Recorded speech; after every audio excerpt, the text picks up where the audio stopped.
perspective of West Africa.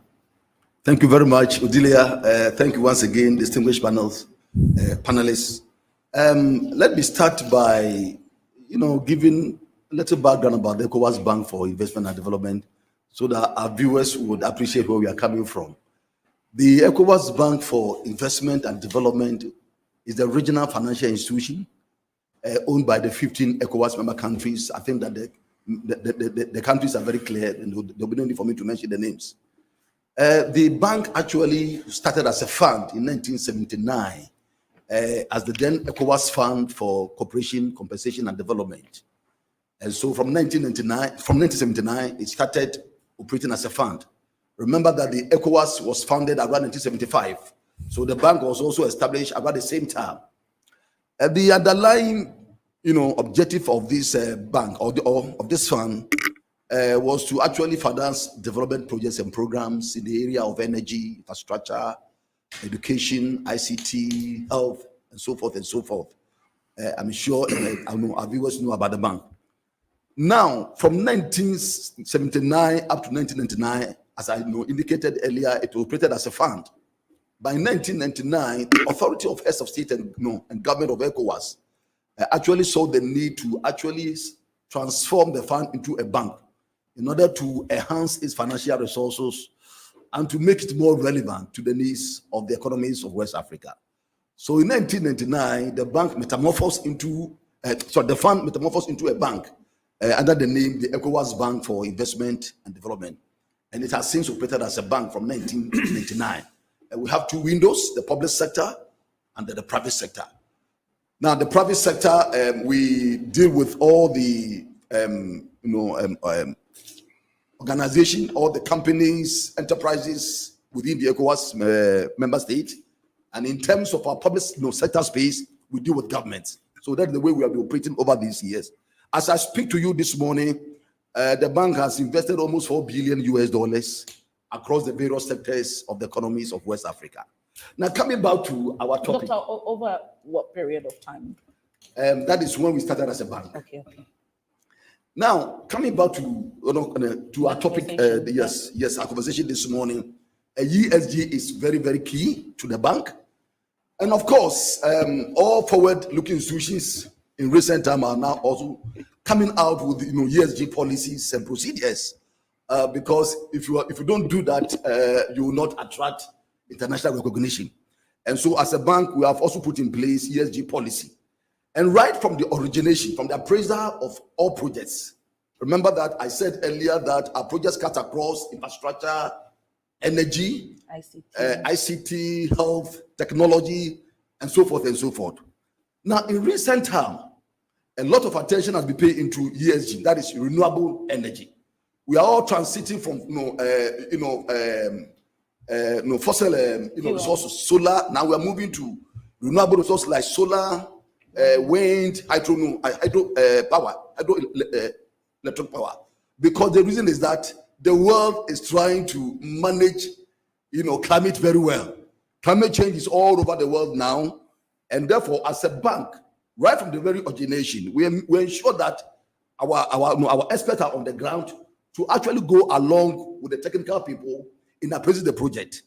In looking at that, we look at the environmental, the social, and the governance impact of whatever project that we finance, either for the private, in the private sector or in the public sector. The idea is to ensure that at the end of the day, the environmental impact of the projects have been clearly fulfilled. Because remember that our lenders also require ESG, compliance report from us. Yeah. Not only by ensuring that right from the origination, we take ESG seriously, but after even the projects have been implemented, we have to go occasionally. In fact, in my bank, every 3 months, we have to be on site to assess and evaluate or measure the impact of ESG on the project to see whether the impact of the ESG goals that we set ourselves to do from the beginning have been fulfilled.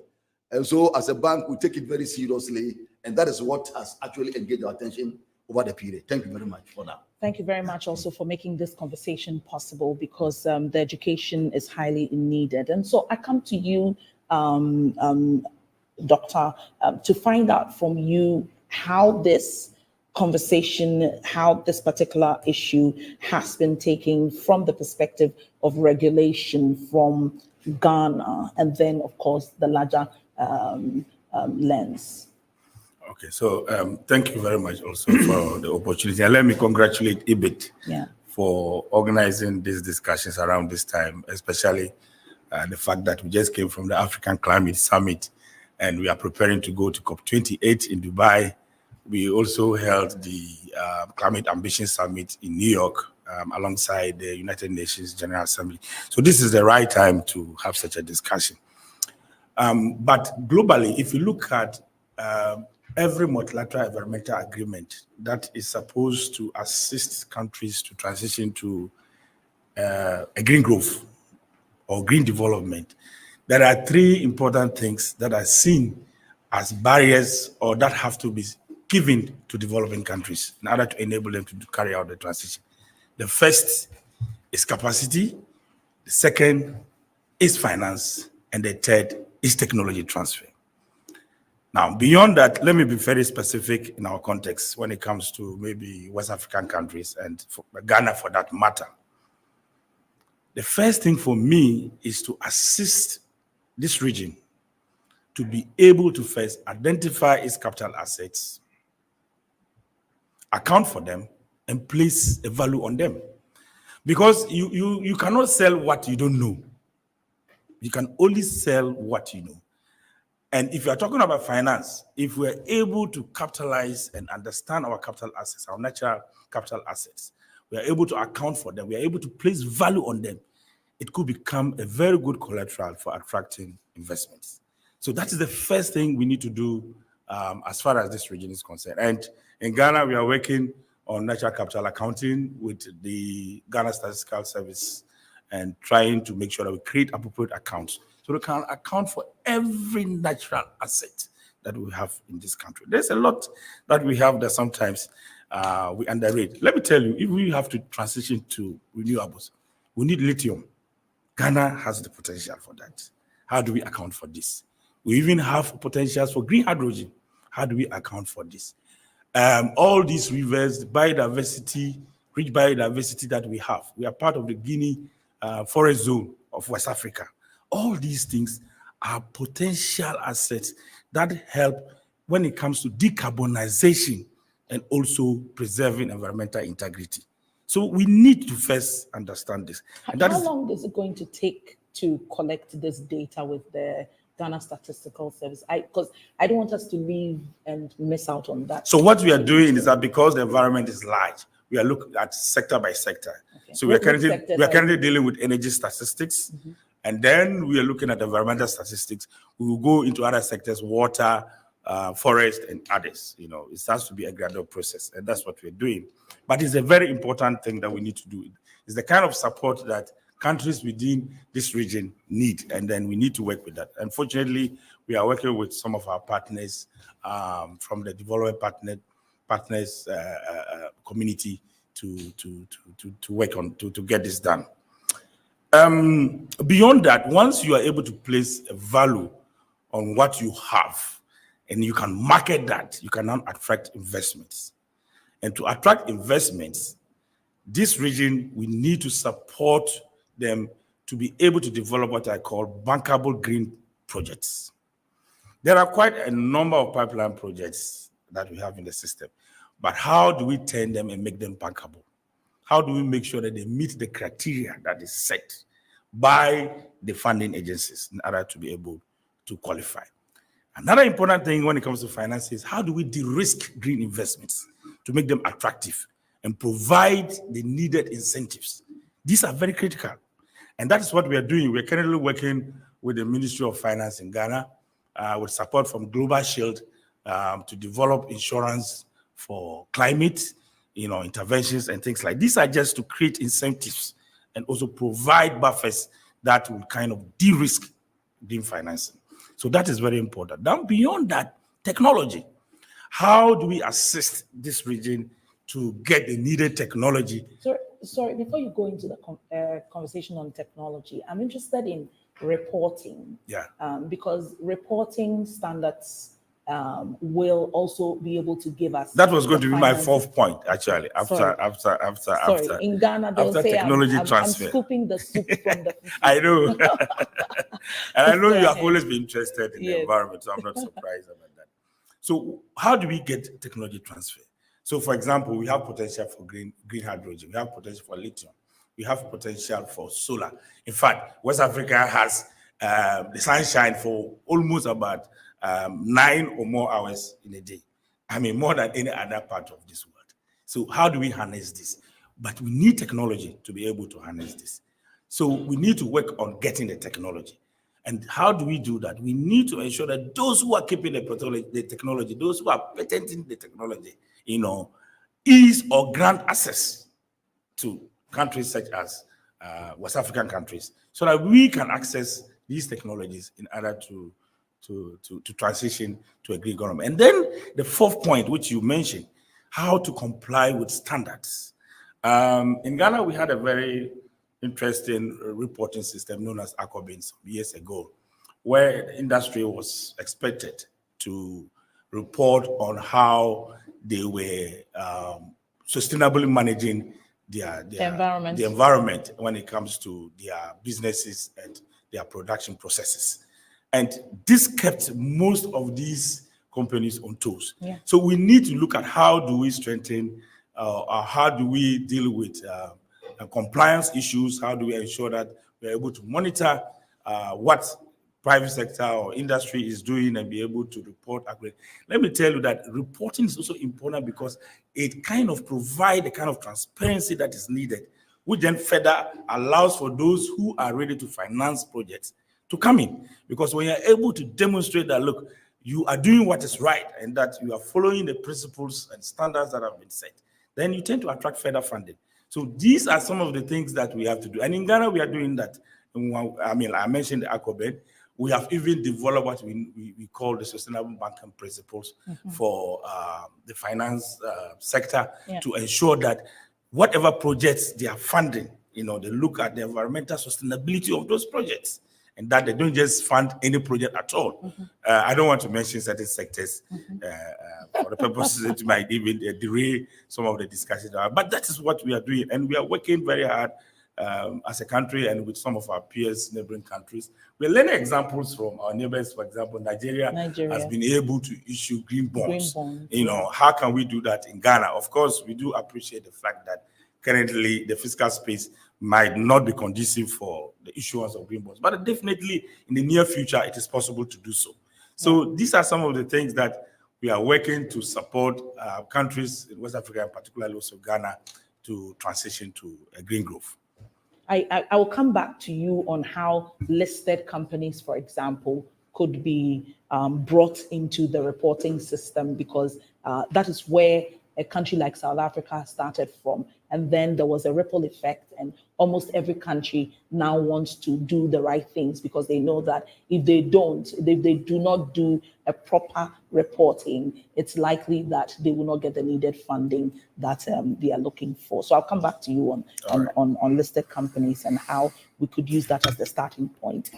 Christophe, so the Agence Française de Développement Group funds, supports, and accelerates the transition to a fairer and more sustainable world, focusing on climate, biodiversity, peace, education, urban development, health, and governance.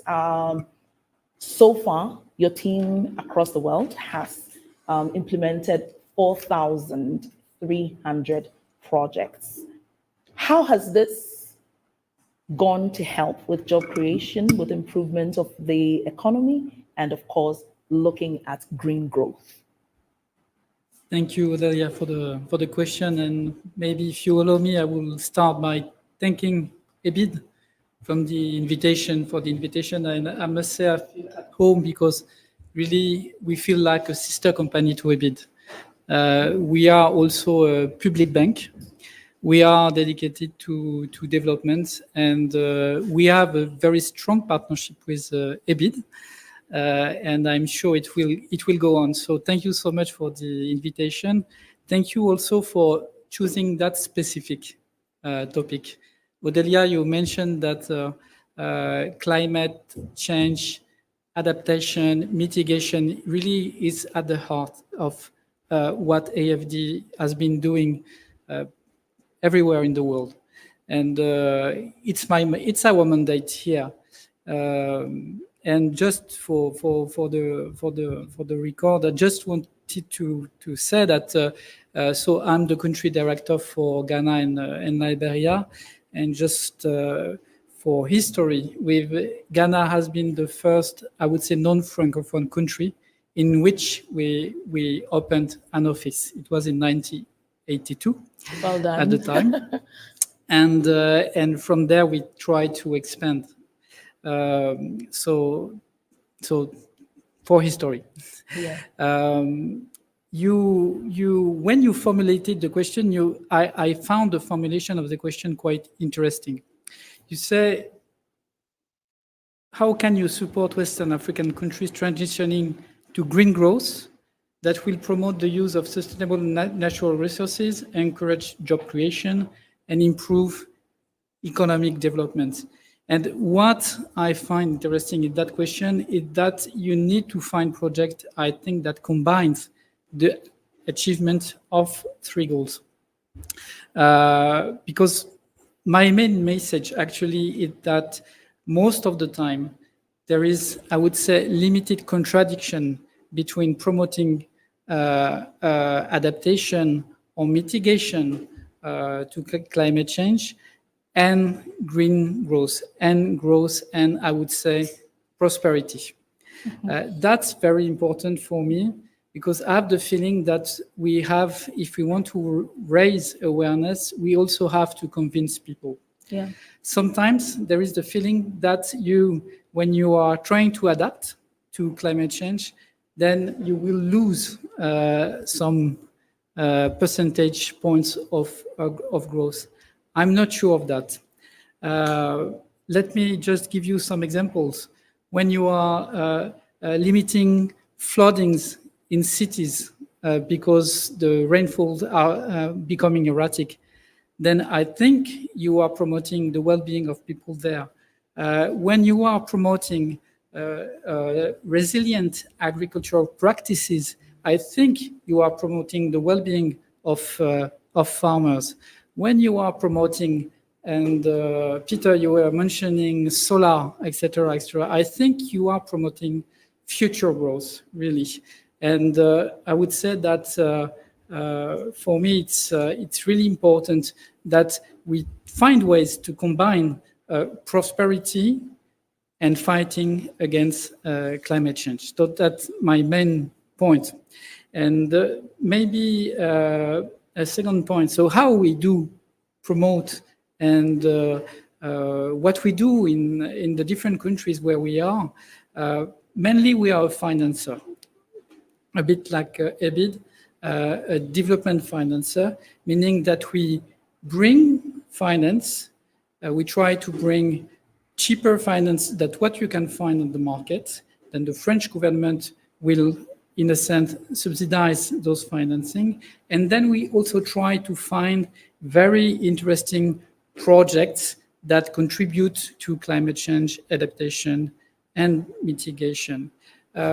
But I would say our contribution is, while I find it really important, is still a small contribution. And for me, I feel part of a larger family of banks, and EBID is one of them, of a large family of public banks that are really, I think, financing that transition. In Ghana, we have many public banks, actually, and I think that's one strength of Ghana, having a number of public banks that are focusing on green growth.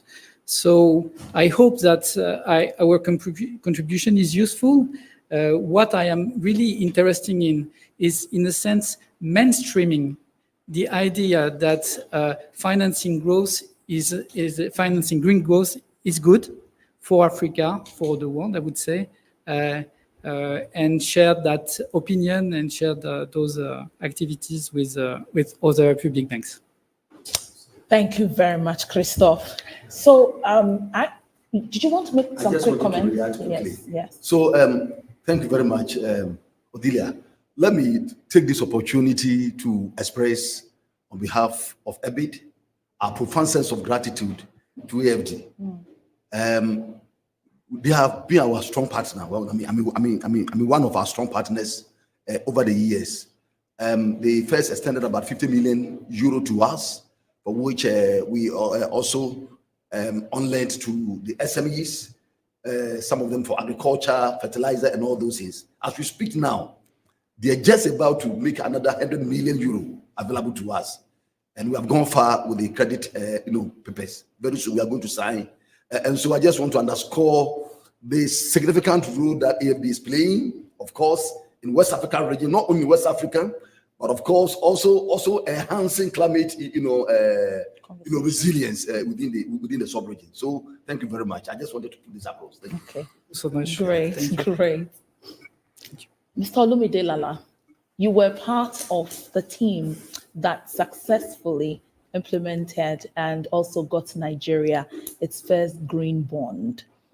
I'm interested in you bringing the conversation from the financing perspective and what the opportunities that exists. And since you've been able to do it first, you perhaps should be able to educate all of us on how you did it. You were telling me how treacherous it was, how you did it, and how this can actually be replicated on the sub-region. First things first, thank you very much for having us. Let me join my colleagues here in congratulating the EBID in actually starting this initiative.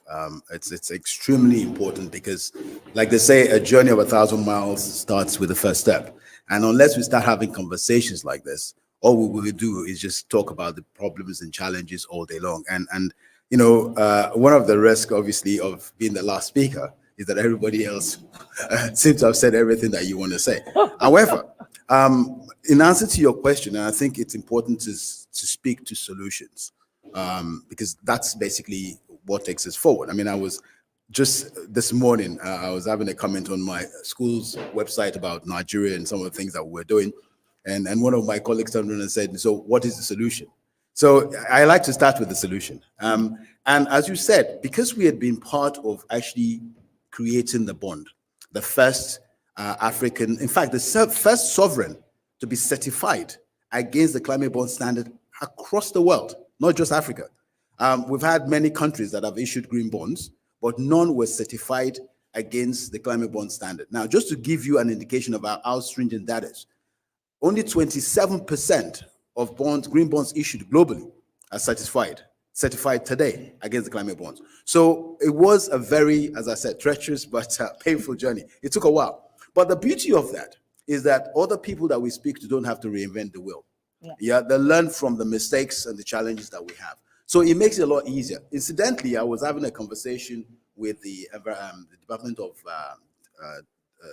the Debt Department, the Ministry of Finance in 2019, 2020, just before the pandemic in Ghana, when in March the finance was your positions were refinanced in London, and we're looking to actually issue a green bond in Ghana, and suffice to say, obviously that never happened. We ended up with a green loan. But the one thing I will say is that, speaking to what you were saying and what my colleagues here with the money can do, is that it starts with actually building an effective and a verifiable list of eligible projects for green. It's one thing to say Africa needs $1 million, $1 trillion, whatever number you want to throw at it. Yeah. My position, and I always say this to people, when you get the money, what are you going to do with it? Unless you can make sure that the project is eligible based on the criteria that are set or need to be set, either bilateral through contractual agreements or global standards, unless they're bankable, yeah, they're dead in the water. So the money can sit there, the money will never connect. However, one of the things that we can do, and this is part of the conversation you said in terms of even within Nigeria. And we subsequently issued a green bond, for instance, for Access Bank, which was also the first corporate bank in Africa to issue a green bond. When we started with a list of projects which we thought were green, by the time you applied the criteria to it, it whittles down very quickly. And all of a sudden, where you thought you had this big portfolio of projects that could connect to green finance, and just for the purpose of those, and I know we talk about climate change, we talk about green, and it's become so mainstream now, we assume everybody knows what we're talking about. The difference between a green bond and a normal bond, or vanilla bond, as we say, is what you actually finance. And by that means it actually has to finance what we consider to be eligible for green financing and green assets. There are certain criteria, sector, subsector, that allows you to meet this, thresholds and all of that stuff. Yeah? So you need to meet those thresholds for it to be green. Now, suffice to say, in finance, we are all about returns, first and foremost. Yes, we need to green. However, we're beginning to realize that our the inability or reluctance, if you will, to green in the past has actually created more risk for us in the future. So in fact, it's actually good to go green than where we sit today. And I'll tell you why. So if you think about green financing generally, yeah, there are three main risks that financiers face today when it comes to green. The one we tend to speak about is the physical risk. You know, deforestation, desertification, rising sea levels, and all of those climatic issues that we have that we see. That's the main one that we talk about. But the two main ones that are likely to become a problem for financiers is actually transitional risk. And Dr. Peter Derry spoke earlier on about technology transfer. Technology is changing so quickly that financiers risk having the collateral becoming obsolete because of changing technology. So technology transfer is important. We need to be able to identify that trend. Where is the world going? So when you hold on to assets that potentially could be obsolete in years to come, you need to figure out how to transfer your risk out of that into something else. Now, obviously, you can't shut down a position. But over time, if you put the right strategy in place with the right pro-climate strategy in your business, then you begin to look at how you de-risk your position, how you move from that.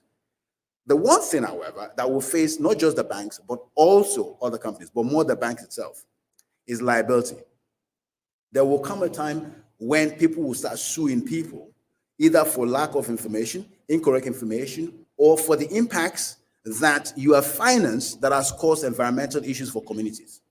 And by that, I was explaining earlier, consider a situation where a financier, for instance, has financed a company to the tune of $1 million. And because of the practices of that company, they effectively ruin the environments or create situations whereby people start to die. And the government penalizes that company to the tune of $4 million. Now, clearly, that's a situation where the company cannot handle. They will go bankrupt. But who owns the collateral? It's the bank, it's the financier. Now that transfers to them. So you've gone from a position where you think in your books you have $1 million assets to a possible unlimited liability, because not only have you got to clean up the environment, which is the tune of the penalty itself, which is $4 million, the cleanup cost, and the damage to the bank's reputation for actually financing something that has done so much harm. We talk about the do no harm syndrome. So effective from a financier's perspective, where we're headed, we need to start looking at the type of resources that we actually employ. It cannot be the old school. I mean, I'm an old banker. Yeah, it cannot be about finance and economics anymore. We have to start looking at geologists. We have to looking at people who understand the environment. Sustainability can no longer be about corporate banking. Where we do it because we look good. This is serious stuff. Yes, so this sits within corporate risk. In fact, it's a risk issue that the financiers need to take seriously. I will stop there for now, but as you can tell, this is something that is close to my heart. I mean, I was making a lot of notes as to some of the things that my colleagues were talking about where we can address in terms of reporting technology, the risking, and the likes. But we will come to that much later. Thank you very much for summarizing for me. We'll take a quick break. We'll be back, and the conversation will continue, but I'm sure it's going to continue from the perspective of risk and what we can do as financing organizations. And then, of course, we will go into the legal conversations on regulation. Please don't go away. Come back with us as we look at the environment.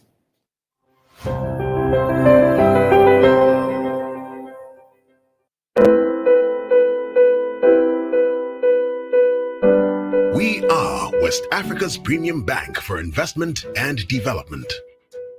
With over 40 years' experience, we are the only development finance institution that covers all 15 member states of ECOWAS, continuously driving developmental projects in the West African sub-region. For decades, we have tackled socio-economic challenges through our financing of programs that cover diverse initiatives for the sustainable development of member states.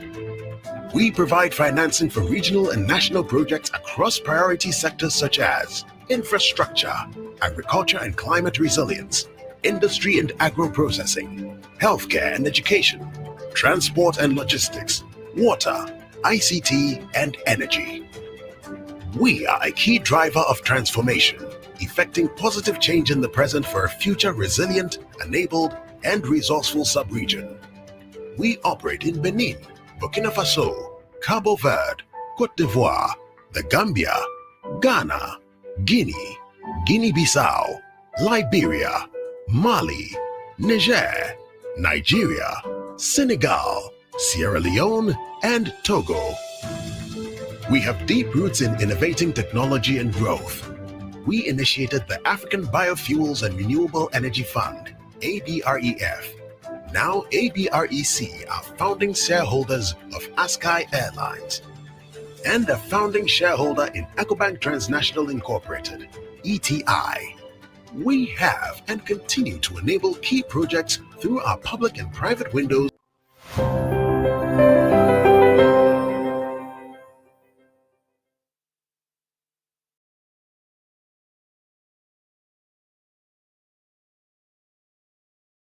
Social and governance issues that has been ably put together by EBID under the presidential conversation that is roundtable that is going on. And of course, we have had in the studio discussing greening West Africa, Dr. George Agyekum Donkor, who's the president and chairman of the board of directors of EBID. Then we've also had Dr. Peter Derry, who is the Director of Environment and Climate Change, Ministry of Environment, Science, Technology and Innovation for Ghana. Then we've also had Christophe Cote, who is the Country Director for Ghana and Liberia, Agence Française de Développement, AFD. And then my very good friend from Nigeria, Mr. Olumide Lala, who is the co-founder and executive director, Climate Finance Solutions, Climate Transition Limited. And we left off all of you with issues of de-risking, issues connecting to knowledge, which is critical to making sure that even as we would like to leapfrog and get some great financing in the sector, these are issues that are staring us in the face that we will need to take a look at. So it just takes me to the next issue of what are the conditions, policies that we should have in place to support a resilient system that will present to us strategic ESG goals in our various countries in West Africa. I'll go with you first, Doctor. Okay, so thank you very much. So first and foremost, we need to develop what we call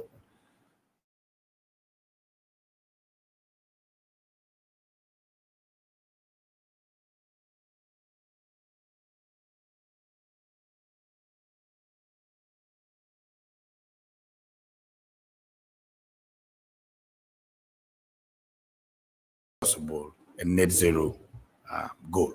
So that is what you need. And to do this, you now need to break this into various sectoral policies. So for example, in the energy sector, you need an energy transition plan, which will focus more on how we can transition from the current, what we quote and unquote, dirty fuels to cleaner fuels and cleaner energy sources, including renewables, and not without what I would call transition fuels such as gas, even though... Before you go into that, and I'd like to use the Ghana example as one of the things that could really inhibit the beautiful ideas that you're sharing in relation to transitioning to issues relating to contractual agreements that various countries have gone into with the current energy sources that we are using.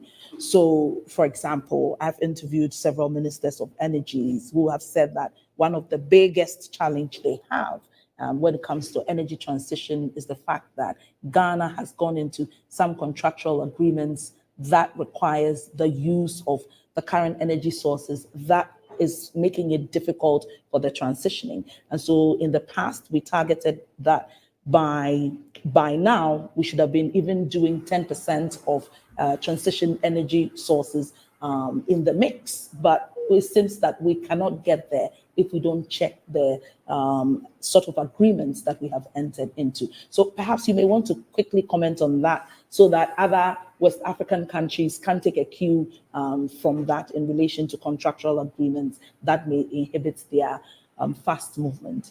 Yeah, I do understand what you're saying. You are referring to the IPPs. Yes. The power purchase agreements that we have signed in the past. Of course, which we said because we were in a situation of emergency. All right. But definitely there have been some renegotiations and ongoing renegotiations to ensure that they find solutions to some of the challenges that we face in the power sector. But beyond that, renewables are still acceptable in Ghana. They may not come as utility farms, but they can come in as stand-alone projects. Okay. So, for example, rooftop solar systems are still allowed.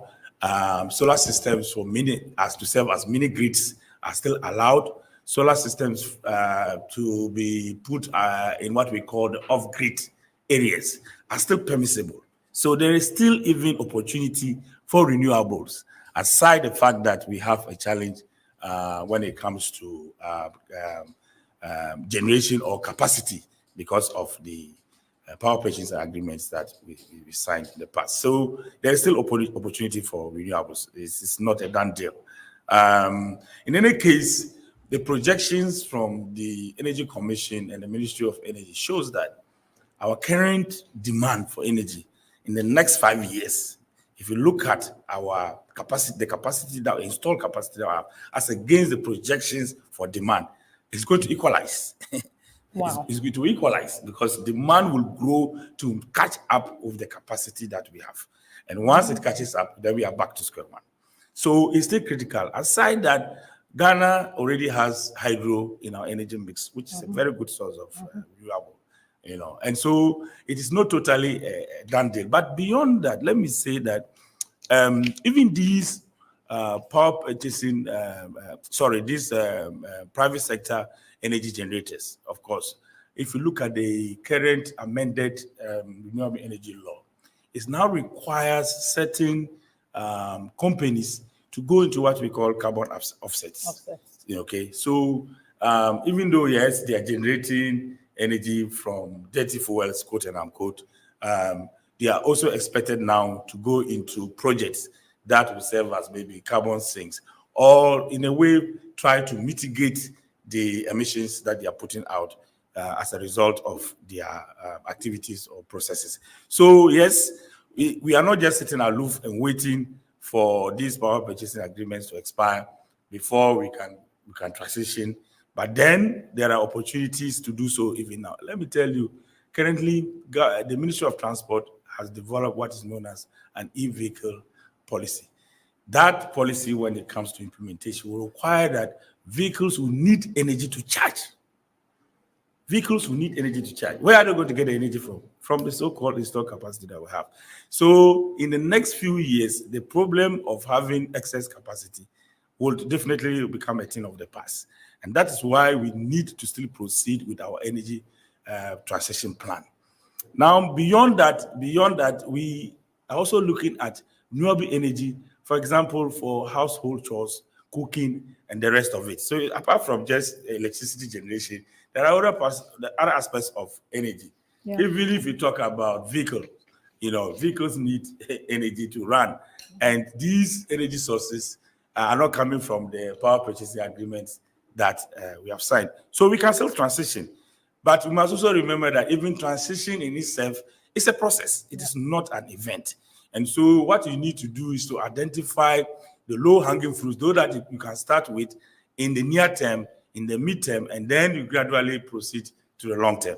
And I think that that is exactly how our energy transition plan has been designed. Thank you very much. Thank you so much. Christoph. So maybe, I mean, if I may add something to say. Yeah, I had wanted you to add up when everybody's done. Since you've got the money. You and Christoph, you have the money. Yes. I wanted to find out from you, especially when you have done some work in India as well, in terms of collecting data. What are some of the best practices in transitioning, and of course in the ESG space that we could pick as learnings in West Africa? Okay, thank you. I'm not a specialist, but let me share some ideas. Yes. I would say. Really, Peter, you started with the idea of strategy. And I think the first thing it takes is a vision, actually, and to know where to go first, I think. And from there, you can start to adjust, for example, regulations. You were mentioning e-vehicles. What we want today is to have e-vehicles produced in Ghana, or you need to have the regulations in place to produce such kind of products of vehicles, etc. So at least you want to have regulations that are not detrimental to what you want to achieve. The second thing is that if you are designing ESG projects, you want them to be, in a sense, inclusive. Mm-hmm. And that goes back to what I was saying in the first place, meaning that we should find ways to promote fight against climate change and prosperity. I think it's really important to explain and to say that we can find projects that will result not only in less CO2 emissions or better adaptations, but also increase in revenues for communities and population. That's, for me, that's important. Maybe and I'm looking at the president here. A third very important thing is to have affordable source of funding. Sometimes such fundings, such projects, ESG projects, they are kind of pilot projects. You have to innovate a bit. You have to take some risks. And for that, you have to find proper sources of funding. I think that's where institutions like EBID or AFD or AFDB, others, can help to provide such sources of funding. And for me, it's clearly a precondition. And maybe a last one. The projects that you want to promote, they must be adapted to fit the context. You cannot just bring technology solutions from abroad and put them in a country. It has to be appropriate in a sense. It has to be fitted to the homegrown technologies. And that really, for me, echoes with what Olomide was saying. It takes a lot of preparation to have the projects ready to be financed. Those projects that they usually, if I take a project from AFD, before funding the project, you will spend maybe 1 year, 1 year and a half, maybe more. Sometimes we are not a very speedy institution, quick institution.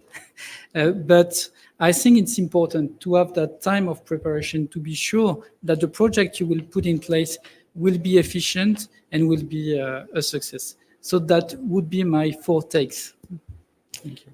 Great. Mr. Lala, I'm coming to you from where you left off because it feeds into the conversation of education, capacity building, and in fact, people being ready to be able to implement even all the conversation that we are looking at. And so what would you say should be the conditions and policies that should be put in place to support the effective realization of ESG, not just sitting at the top as a conversation, but something that comes down for everyone to be able to implement, because it's not just about governments and even institutions, but it should become a daily conversation and an effect or something that all of us would want to work on.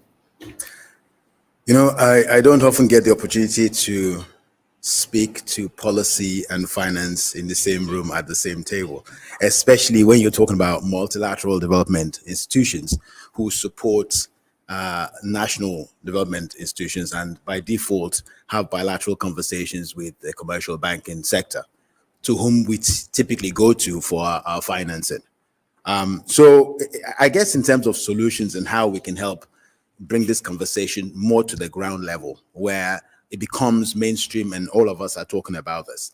You made reference to something which actually trickled my mind in terms of right now, the way the policies are set in terms of our transition, we're spending a lot of our money and our efforts building other people's economies. We're not focusing on how do we empower local institutions, local companies to actually develop and manufacture in country. Because all we're doing, we're importing stuff from everywhere and they're creating jobs there. We need to focus. Look, Africa has the fastest growing population in the world. Mm-hmm. We have, on average, our average age is like 19%, 19 years. 67 to about 70% of our population is below 30. And the reason why you watch the news every single day and people are either running off to Canada, Australia, wherever it is they want to go, right? Or dying in the Mediterranean is because they feel a sense of hopelessness. But how can you be hopeless on a continent that is the richest continent in the world? The raw materials and the minerals that are used to manufacture all of this stuff abroad are here. So by default, even the carbon footprint of what we use is actually a lot larger than it ought to be because we're not producing it here. So the main focus, first and foremost, from government perspective is how do you support manufacturing on ground? How do you make it easy? How do you set up? I mean, look, it sounds short-termism, but in the long term, some of the countries that I looked, if I look to someone like Ireland, for instance, when I was in school, I actually went to school in Ireland back in the 80s. I know I don't look that old. But Ireland was a country whereby you finish your university and you run. They left. There was nothing. And one of the presidents stand around and say, you know what, we'll set, tax enabled environment. All of a sudden, you had people like Microsoft, Dell, and all that stuff coming into the country to set up because they had a 10-year tax break. Now, not only did you create opportunities for those coming out of the universities, those who left came back home. And of course, we had the so-called Irish tiger, as it were, and the whole place developed. You know, we can do that in Africa. We can create enabling environments through policies such that we begin to create and manufacture things here. That's number one. Apart from the carbon footprint, it creates jobs and people actually now. Then the second is about education. So when we talk about capacity, I actually like to look about in terms of capabilities, which is people, process, technology, and governance. How do you create an environment where knowledge is easy? It has to go back to our universities. A lot of our universities today, if you look at the universities abroad, a lot of the patent technology comes out of those universities. Mm-hmm. Our universities should be made to be sources and originators of the new technology that we're talking about and should be empowered by the government to ensure that that is retained here. Now, from the financier's perspective, one of the challenges that we have, and it's changing, is that the credit risk assessment framework is not fit for the future. It looks to how we do things in the past, collateral and all that kind of stuff. As you said, a lot of these are new and innovative opportunities. There's no way a guy who just set up yesterday to build solar panels has any collateral to give. Now, I'm not saying the bank should throw away the t-shirt, But the truth is, you need to restructure stuff. We need to put in place de-risking facilities. I was asking earlier on in terms of relationships we got entities like the African Guarantee Fund. We've got in Nigeria, we've got the Impact Guarantee Fund. We've got all of this. We've even got in Nigeria, we've got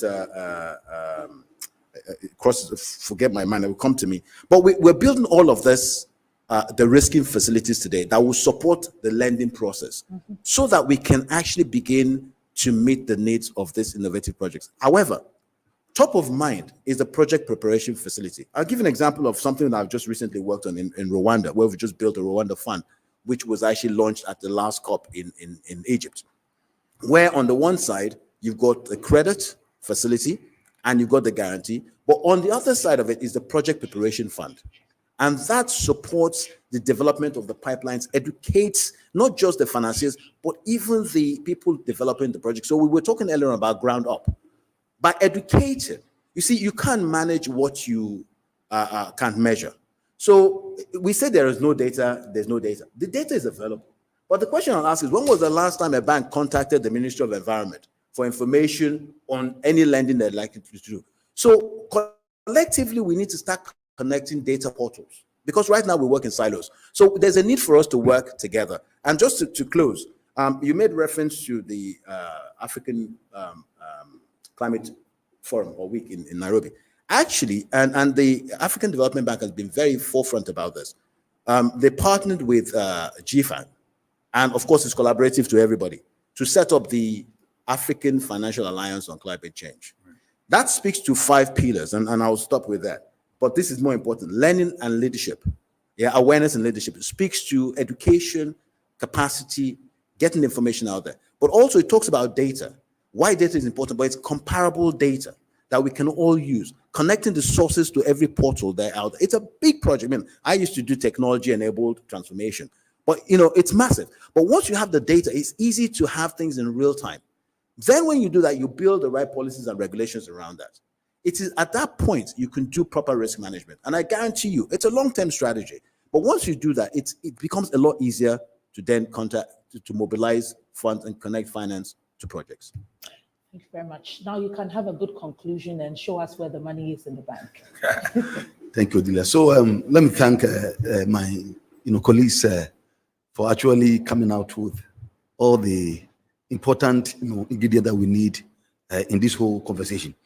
Now, from the bank's perspective, Olumide mentioned the issue of new businesses. They don't have collateral. But of course, as part of the requirement, let me first tackle due diligence. It is important for us to actually, from the beginning of the project, examine whether all the components meet the requirement of the bank in terms of funding. So, of course, whether the business is new, unfortunately, we don't finance set-up businesses. As a bank, we don't do that. The reason is simple: because of the risks involved. Remember that new businesses don't have anything to show. And so we would recommend that for new businesses, you may resort to some of the local small banks. But of course, a bank like ours, with a huge capital and with huge, intervention, I think it is very important for us to actually take due diligence seriously and to ensure that all the components of the projects comply with the relevant policies and procedures of the bank. Now, having said that, let me come to the transitioning that we spoke about. Peter mentioned what the government is doing. I think that another point we need to bear in mind is change of mentality and practices. Let me say that tradition is the worst enemy of civilization, because it has no regard for current knowledge. You see, for example, funding, renewable energy projects has a lot of benefits. And of course, we can do that by actually building or constructing infrastructure, climate infrastructure, facilities. For example, there could be a policy that all those who are, if you are building a new house, you will need to apply energy efficient technologies, energy efficient appliances. This should be a law. And so it should not be left in the hands of individuals to decide whether I should do this. I think it's one of the practical ways of ensuring that climate, initiatives actually come to stay with us. So probably we need to do that. Not only education, we also need the partnership, the public-private partnership. The government has to partner with investors. It has to partner with, financiers like us to be able to actually have a standardized policy regarding, ESG. For example, it should be a clear policy that if there is the way that we want to go, then it is incumbent of everybody to comply. It's incumbent upon organizations and other societies to comply with that. So the point I want to raise is that the PPP government actually partner with all the stakeholders to promote sustainable, development, in our region is very key. Probably what we also need to address is the risk component that Peter mentioned. There is a whole perception in terms of race. Social and green investors, they think that our society, our region is very risky, and therefore there's the need for us to find a way of more or less changing their perception about some of these things. And so we need to look at it holistically if we really want to make an inroads in this area of our conversation. As I said, the government has a part to play, financiers have a part to play, and the individuals, of course, also have a part to play. So this is what I want to say about the transition. We need... Gentlemen, we've got to go for a quick break, and then we'll be back. I know all of you have interesting things to say. We'll take a quick break, just a blink, and we'll be back.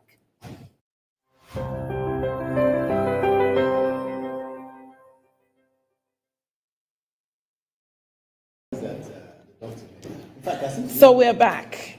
We're back. I told you that you just have to blink and we'll be back. Yes. And we have just about 20 minutes to close this. And so I'd like you to make this really snappy. Just 30 seconds for both of you who have additional thoughts. I'll start with you, Dr. Derry. Yes. I'm just building on what Dr. Agyekum mentioned. Yes, we have revised the building code. The building code requires that people do what you have said. People install energy efficient systems in their homes. We have even moved away from septic tanks to ensure that there's construction of either biogas or biofuels. All these green Let initiatives. me quickly say that, and that is why at first it was just the ECG that was doing your wiring. Now you actually have an energy commission person in addition to ECG who have been certified. To do that. Yeah. So that has been catered for. In addition to that, the environmental assessment regulations have also been revised, and in those regulations, companies and other institutions are expected to report on their carbon footprints and how they are sustainable managing the environment. For example, how do they even use their water? How do they dispose of their wastewater and things like that? What kind of energy efficient systems have they put in place in terms of lighting or in terms of how they use other energy for processing? So all these things have been catered for. What we need to do as a country is to ensure that we enforce them on the ground and get the results. Make sure that we're able to monitor closely, to report, and then make sure that we build on the system as we go along to make sure that we improve constantly. 30 seconds is up. Yeah, I just want to make 3 points actually, and I'm glad that Dr. Peters actually made reference to some of the things being done in Ghana. I was going to make an example of Kenya, for instance, whereby if you're building a property that is more than 4 rooms, you must have a solar panel on the roof. And this is something that obviously should be applied. But as he mentioned, governance is an issue. Rule of law. People must comply, but people must be held accountable. And if they don't, of course, that's linked to their mortgage. In terms of, we're talking about lack of collateral. Yeah, we can use the concept of SPVs, for instance. Yeah, where a larger entity aggregates a lot of the small projects, where the collateral you're looking for, we can securitize future receipts and actually use that as some form of and get some wrap around it to make the bankers comfortable. But you have one entity that can trickle down the loans to the smaller guys and manage the risk for you. And of course, collect the data that you need for reporting. The one thing also that I wanted to point out, we're talking about a cost of financing. You talked about risk and perception. would you believe that it's actually, even though the risk in some cases is actually less on the African continent, it's 5 times more expensive to raise capital in Africa than it is in America, and 8 times more expensive than some of the richest European countries. And you have to ask yourself why. It's the same money. And this is why we took a lot longer to come out of the COVID financing than they did. They were getting 0% in some cases, whilst we had to buy the risk at a higher finance. But we'll get to solutions around that in a minute. Thank you, gentlemen. We are going into the conversation of energy transitions, and it is actually the biggest chunk of or the contributor to where we are currently, for which we even are having environmental, social, and governance conversations. And so I'm interested in finding out from you, and of course from the government side, how we can effectively fill the gaps to improve access to affordable energy supply. It's affordable. For instance, onshore wind costs currently is $59 per megawatts. Yet, and then of course, solar PV costs $79 per megawatts. And meanwhile, the cost of coal is $109 per megawatts, $109. And so the potential is there to use wind, to use solar energy. And so what effectively can we do to make sure that it moves from just mere rhetorics to really happening on the ground? Christoph. Yes, so that's a critical question, I suppose, for all West African countries. We have been financing quite a lot of energy infrastructure. To say it very quickly and simply, you must first have a focus on quality and efficiency of the transport and distribution of electricity. This is something, when you think about energy, very often you think about producing energy. You have that challenge also of transporting energy. You have that challenge of distributing energy. Sure. And you have that challenge also of collecting the payment from the client in the end. All that, I suppose, involves a lot of investments. Mm-hmm. And so, for example, we have been working with Gridco, which is a dear partner, to finance the transmission line connecting Kumasi to Burkina border. And the idea is to modernize, in a sense, the grid. You also want, I suppose, to promote reliable sources of energy. So obviously, we would like to see more of solar, because what you said, basically, I think today solar is cheap. Yeah. Solar is cheap. Yeah, it is. And that's a question I think we have not only in Africa, everywhere in the world, of what we want to do with solar. If you go in China, if you go in the US, you will see solar booming, really.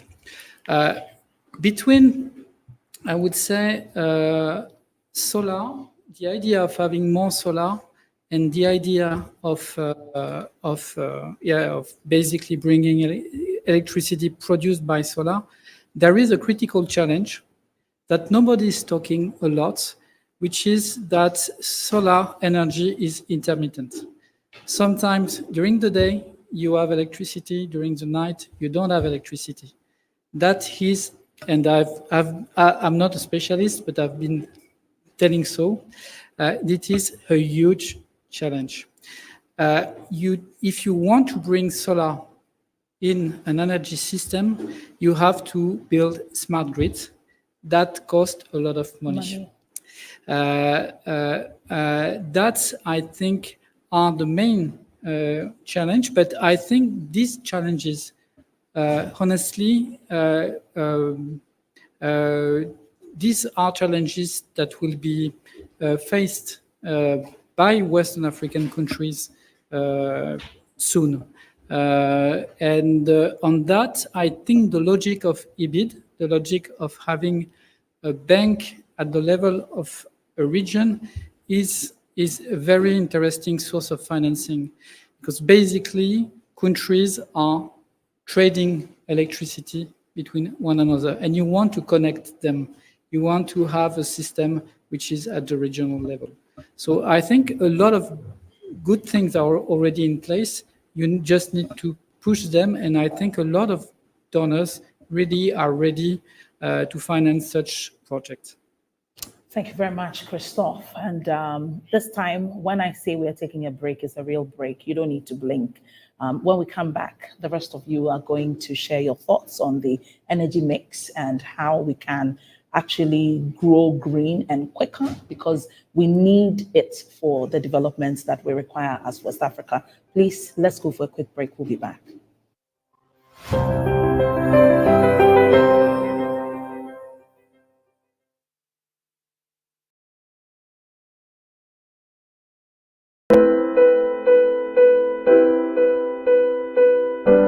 We are West Africa's premium bank for investment and development.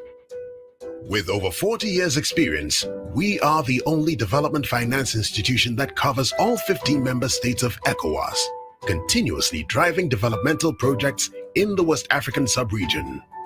For decades, we have tackled socio-economic challenges through our financing of programs that cover diverse initiatives for the sustainable development of member states.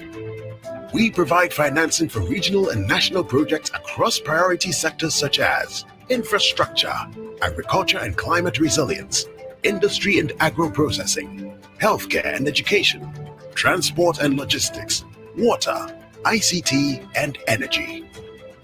We are a key driver of transformation, effecting positive change in the present for a future resilient, enabled, and resourceful sub-region. We operate in Benin, Burkina Faso, Cabo Verde, Côte d'Ivoire, the Gambia, Ghana, Guinea, Guinea-Bissau, Liberia, Mali, Niger, Nigeria, Senegal, Sierra Leone, and Togo. We have deep roots in innovating technology and growth.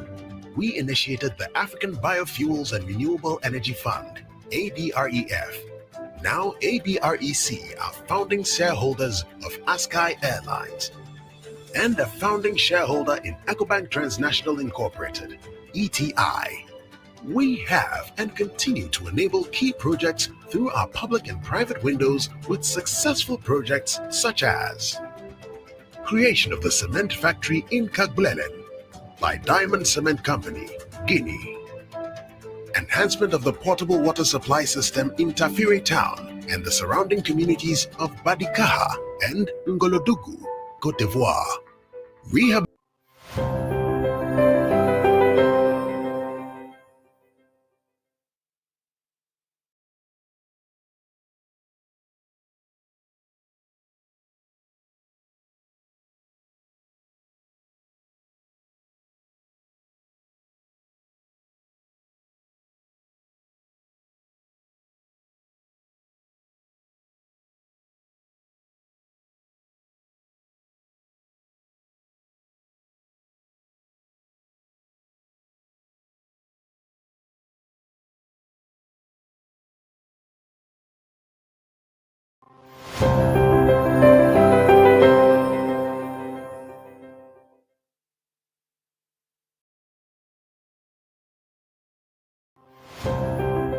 So welcome back. And by 2040 to 2050, about 90% of all the world's population that will not have energy will actually be in Africa. And that is not a palatable information that all of us would like to hear, but it's quite realistic. And so the next conversation that we're looking at on transitioning quickly and also being able to have affordable energy in order to grow faster than we actually expect is what we are looking at. And therefore, I'd like to go to one of the countries that currently has or houses some of that biggest challenge, Nigeria.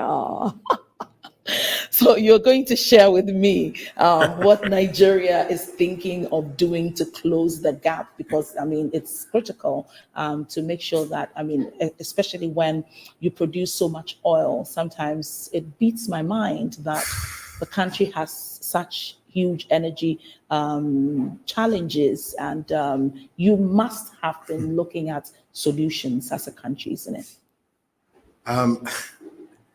It's an embarrassing position to be in. I'm told we've got 200 million people. Yes. And for the largest economy in Africa to suffer from energy poverty, for me, is mind-boggling. However, we have reasons for that. Sadly, you say we are a great exporter of crude, Yeah. but we don't refine any of it. Our refineries, Maribon, they're not doing what they're supposed to be doing. There hasn't been investment in this space. We've spent more time importing fuel, creating subsidies that have created billionaires in pockets, and literally, sadly, the entire economy is suffering because there are no job creations. Companies are struggling to finance their operations because so. But look, let's focus on Solutions. So I came to you so for because solutions. people talk about all the problems all day long, and we've got legacy issues. And interestingly enough, we just had the largest refinery in the world just being built to be commissioned by a larger Dangote, which potentially is still going to just extend this conversation around fossil fuels. But let's look at the future of green in a country like Nigeria, for instance. There are three aspects that Christophe mentioned in terms of promoting energy transition: production, distribution, and payment collection. Let's just start from the premise that I'm not interested in developing the Chinese economy or the European economy. So this idea of financing imported solar panels and batteries and all that kind of stuff is not where I see it. Yeah, we have the potential. I mean, I said to somebody, and I bring memories up now. I said to somebody the other day that if we in Nigeria, for instance, the East, were able to build ammunitions and bombs and tractors during our civil war in the 60s, what does it take to build batteries? Yeah, so it's a case of we've got a company building cars in the east of in Nigeria. Yeah, normal cars. We talk about EVs, for instance. Even the government, should be making policies to say that we are buying from those local companies, not importing Toyotas and Mercedes from other countries. It's about I'm not into what's the word? But you got to look after your economy. Yeah, our balance of payments suffer today.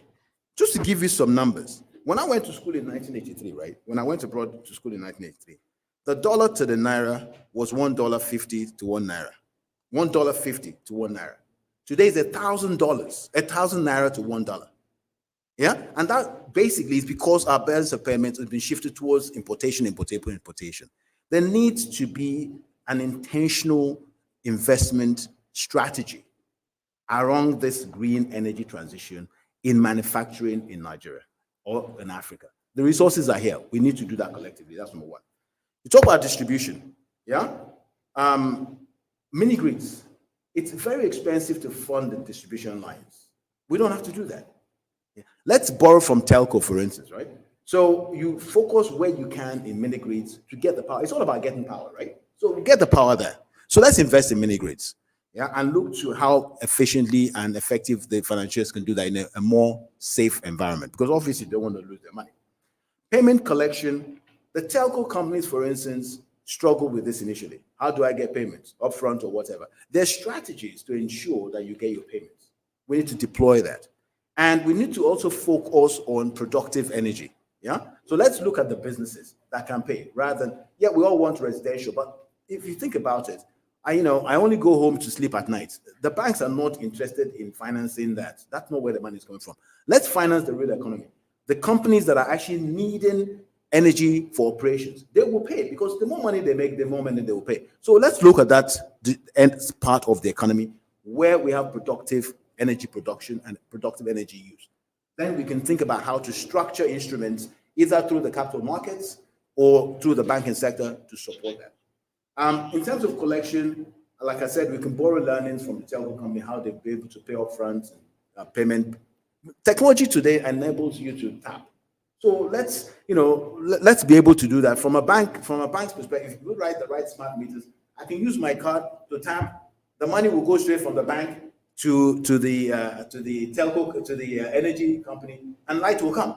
So we are very smart people. Let's use the education that we've been given to benefit ourselves. And your final point. One final point, and you got me there. And all of a sudden, Maybe that was the final point. now I'll come back to All you. right. I'll come back to you for your concluding remarks. Yes. All right. So Dr. Derry. Christophe and my friend have already touched on how to Mr. minimize transmission losses and losses associated with operations. So it means that once that is done and you increase the energy mix, more renewable energies into the grid, then definitely the cost of energy will come down for households and also for industry, because you have dealt with the losses that are currently increasing the cost. So that is the first point. But in Ghana, we are doing very well. We have tried to, first and foremost, try to do some reforms. We've changed some transformers and bulk station distributed. I mean, a lot of equipments have been changed in there just to improve the system. And I know ECG is still doing a lot when it comes to the collection part to improve that. Once those things are put in place and you increase renewable energy in the energy mix, then definitely the cost will come down. That's number one. Number two is the fact that we have to prepare very well as we try to transition to renewable, especially solar. We've talked about batteries, and Christophe, you mentioned how to store energy, because the energy is not going to be there 24 hours. Because once you get to the evening, then of course you wouldn't have solar energy. And so you need to store energy.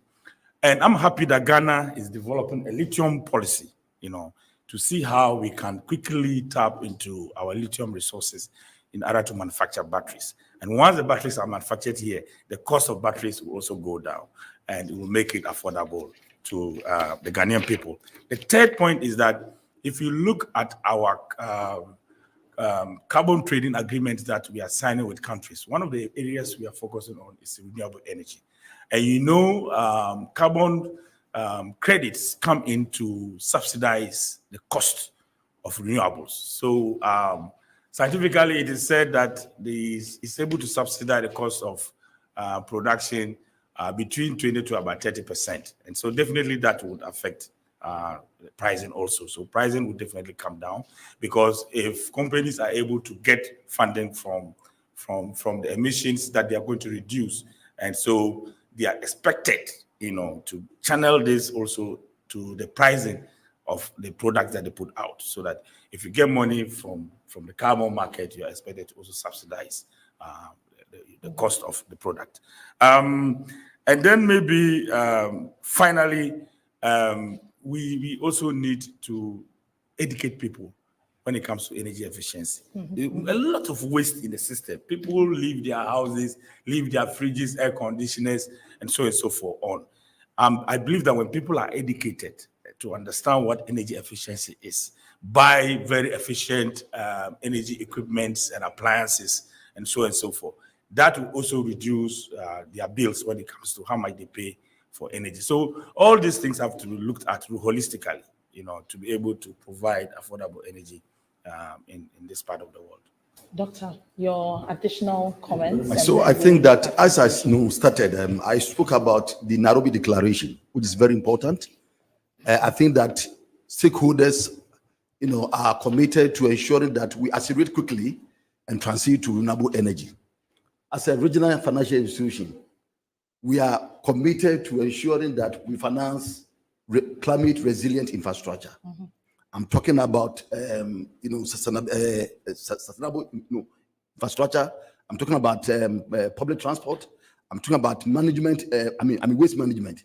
These are the things that the bank is committed to ensuring. However, we expect all borrowers, all businesses, to make sure that their things are in order before they come to the bank. To the bank. As a bank, we are also ESG compliant in accordance with global policy. And of course, we must bear in mind that we are all heading towards fulfilling the SDGs by 2030. The SDGs I'm talking about. We know climate and the SDG 13, very important. We're talking about equality, SDG 10. We are talking about renewable energy, SDG 7. These are the things that as a bank, we are committed to ensuring that these things are fulfilled. So we want to encourage all borrowers, all businesses to make sure that the bank is for them and we are ready to finance all projects relating to renewable energy. They should only make sure that their things are in order and they should contact us. At least I would like to thank you, for that. And we look forward to receiving a number of, applications, and then we weigh and see how best as a region we can move forward. Thank you very much. Thank you so much. Gentlemen, we have just about 6 minutes being shared amongst 4 articulate men.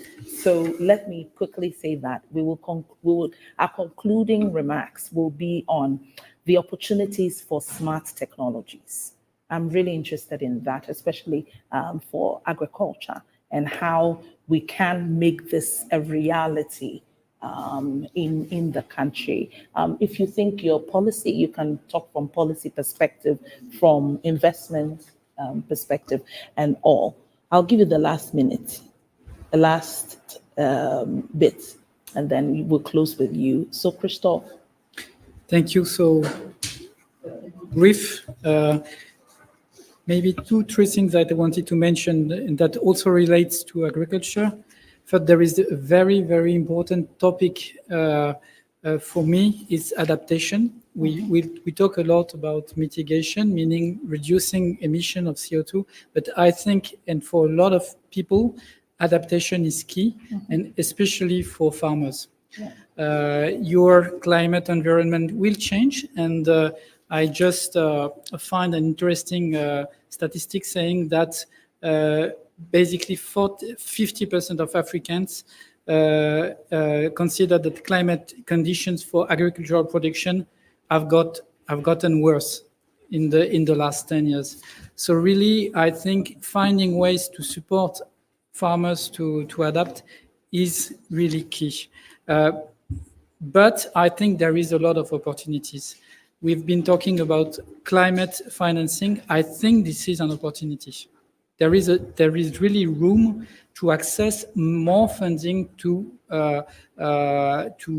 basically finance project linked to either adaptation of mitigation.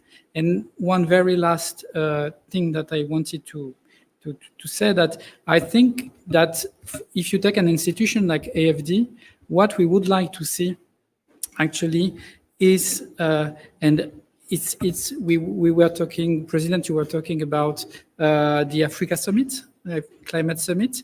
It's really, I think, great for an institution like AFD, because you will have an homegrown initiative proposing projects that are basically, that will be ready to finance. I think there is room for such an initiative, and the Africa Climate Summit and all what is done it's a good way.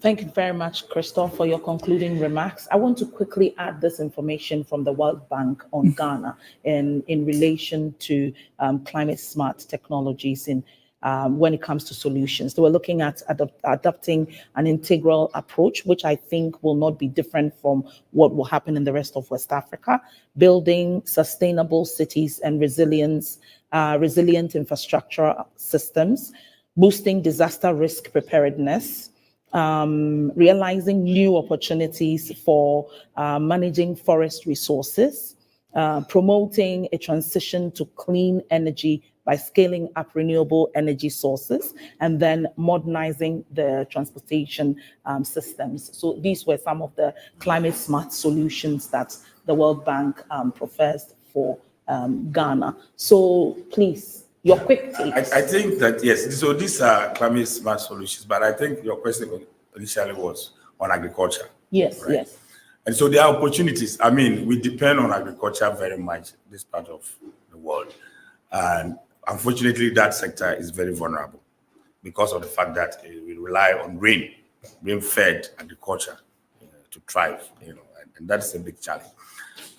So the opportunities are there. We can use, for example, renewable energy for agriculture. We can use renewable energy even to deal with post-harvest losses, to establish cooling systems and storage facilities, Because one of the biggest issues that is leading to the increase in prices when it comes to food is because of the fact that we are unable to deal with post-harvest losses. And so by the time the foods get to the cities, then the price goes very, very high.